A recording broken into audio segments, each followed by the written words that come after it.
High বন্ধুরা, শুভ বিকেল। কেমন আছো তোমরা সবাই? আশা করি খুব ভালো আছো। তো বন্ধু, আমিও খুব ভালো আছি। তো এখন আমি কি করছি চলো তোমাদেরকে সেটা দেখাই। তো এই দেখো বন্ধু, এখন আমি চাল বাটছি। তো বলো তো কি করব। তো আমার মেয়েকে পিঠে সিদ্ধ করে দেব, তার জন্য চাল বাটছি।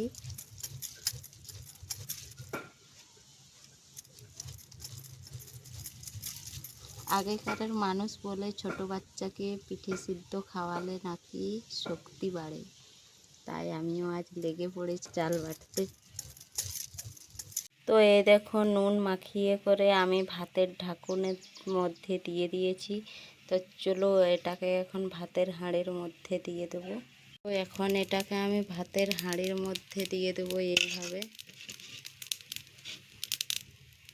তো এইভাবে আমি দিয়ে দিয়েছি। তো এইভাবে কিছুক্ষণ আমি এখন রেখে দেব,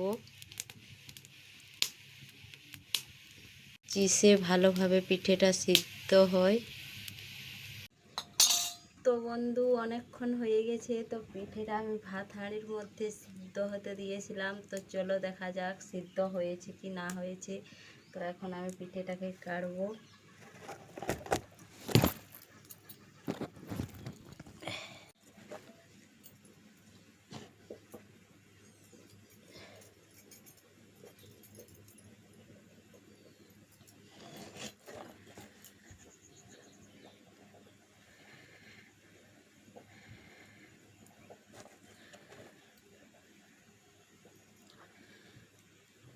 তো এই দেখো, পিঠেটা আমার সিদ্ধ হয়ে গিয়েছে খুব সুন্দর। তো এখন এটাকে জল দিয়ে করে আমি ছাড়াবো।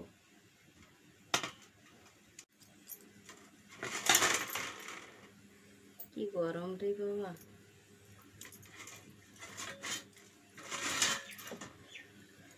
তো এখন পিঠেটার মধ্যে সাইডে আমি জল দিয়ে দেবো।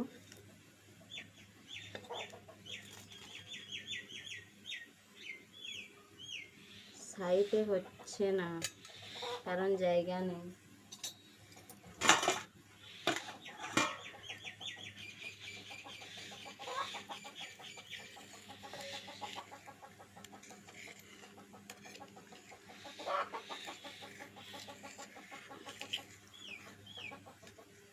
তো এই দেখো, খুব সুন্দরভাবে পিঠেটা উঠেছে। তো এখন আমি থালার মধ্যে ঢেলে দেবো।